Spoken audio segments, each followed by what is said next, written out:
What are you going to leave behind? It's a question we all think about, right? But what if the answer we've always just kind of accepted is, well, incomplete? Today, we are going to explore a pretty radical new way to think about one of life's biggest questions. I mean, really think about it. When you're gone, what's left? We think of those late-night talks, the stories we tell, the secrets, and maybe even the regrets. That's usually where we think we'll find the answer. We tend to think of legacy as something solid, permanent, like a name carved into granite. But the honest truth is, even those things, they don't last. Statues crumble, tombstones erode. They're just not forever. So for a long, long time, the main idea of legacy has been about an emotional story. It's about the memories you leave behind in the hearts and minds of your friends, your family. And that's a beautiful, deeply human idea. Don't get me wrong. So basically, the old definition was all about the me of life. It was your personal story, your memories, your big wins, the people you impacted. It was a story told about you by other people after you were gone. Okay, but here's the big pivot. In our world today, this age of, interconnected global crises, that old definition just isn't cutting it anymore. Our legacy has grown a massive, and I mean truly massive, second dimension. We are all still building a story in stone, absolutely. But the monument we're carving isn't in a graveyard. It's the earth.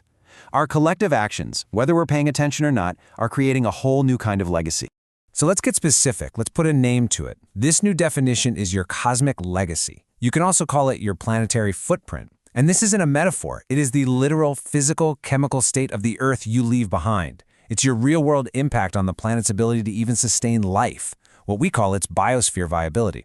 And this just lays out the shift perfectly. The old legacy, an emotional story, held in the hearts of a few people, which, let's be honest, eventually fades. The new legacy? It's a physical, chemical reality. It's written in the health of the entire biosphere, and it lasts for generations. It is a fundamental shift from me to we. And I want to be crystal clear here. This isn't poetry. Your true legacy is chemically, literally etched into the carbon levels of the atmosphere. Every bit of fossil fuel burned adds another sentence to this permanent story. And it's not just up in the sky, it's physically written in the health of your local watershed. The quality of the water, the amount of life in your own region, these are the tangible records of the life you lived. So all of this, it really brings us to a profound but also beautifully simple choice. When you strip it all away, the ultimate measure of your life comes down to this one question. Were you a taker or were you a restorer? Did your time here deplete the system or did you help replenish it? And the wonderful thing is that it is never too late to change the ending of your story. You can make a choice right now to become an ancestor of restoration, to actively work to feed the web of life all around you. There's this incredible guiding principle from the world of permaculture that says it all. If it's lived, it can live again. It means nothing is ever truly wasted. Every ending can be the seed of a new beginning. But okay, what does that actually look like in practice? Well, think about something as simple as making compost. It is the perfect hands-on example of a restorative act, right? You collect life's scraps, kitchen leftovers, yard clippings, then you orchestrate their renewal. You manage the process, and by doing that, you create an engine of fertility, this incredibly rich material that builds healthy soil for generations to come. Okay, now for the final, and maybe the most mind-bending idea of them all. We have to completely flip our idea of time. Your legacy is not a memory of your past. It's not some final score that gets tallied up after you're gone. It's the consequence of your now. If we're just temporary arrangements of energy, then legacy isn't something that happens after you die. It's happening this very second. It's happening right now. What that means is every single action is your legacy. Every dollar you spend is a vote for the kind of world you want to see. Every seed you plant is a direct investment in the future. Every forest cleared, but also every difficult, honest conversation you choose to have. That action, in that moment, is your legacy. Which brings us to the final and most provocative question of all.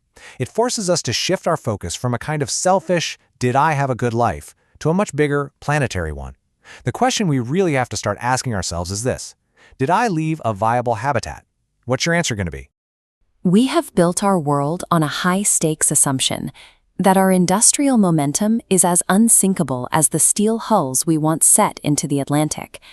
But the elephant in the room has grown too large to ignore, moving out of our private shadows and into the center of our lives. This is the meta-crisis, the tipping point where the stories of endless growth collide with the physical limits of our planet. It reduces us to passengers, waiting like roadkill on the side of a life we no longer control, paralyzed by the headlines, watching for the next wave to break. Yet, when the ship finally cracks, the passenger's role ends, and the adventurer's begins. The very failure of the old world becomes a direct call to a planetary adventure. This is the invitation to step out of the heavy aura of the past and into the absolute power of the present moment. The Lifeboat Mini-Course is your immediate, structured transition, a free 5-day journey delivered to your inbox to transform global anxiety into local resilience.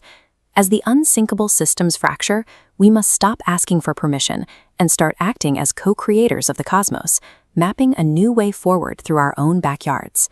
Day 1 begins with an audit of the invisible, the energy and water systems you rely on every hour, yet rarely ever see. Day 2 forces a change in your geographical lens, challenging you to locate your true home within your watershed and local bioregion. You won't navigate this terrain alone. You will receive daily study guides and synthesized patterns designed to cut through the noise and reveal the architecture of change. Day 3 asks you to practice active hope in a world facing ecological overshoot. Day 4 introduces the demanding standard of revolutionary love. By tracing the water back to your neighbor's tap, you move beyond the narrow walls of self-help and into the expansive, interconnected practice of systems health. The climax arrives on Day 5 with the introduction of a specific framework for your future, the 9x21 harvest. You will commit to 9 concrete actions to be executed over the next 9 days, weeks, or years to build your cosmic legacy. You will then write the 7-generation letter, speaking across time to a resident of your town in the year 2026 to explain the uncommon choices you made today. This legacy is a unified dance, a work of restoration that cannot be built in isolation. Who is your mutual guiding spirit in this transition, and which 9 things will you choose to do? Stop waiting for the headlines to crush you. Sign up for the Lifeboat Mini-Course now.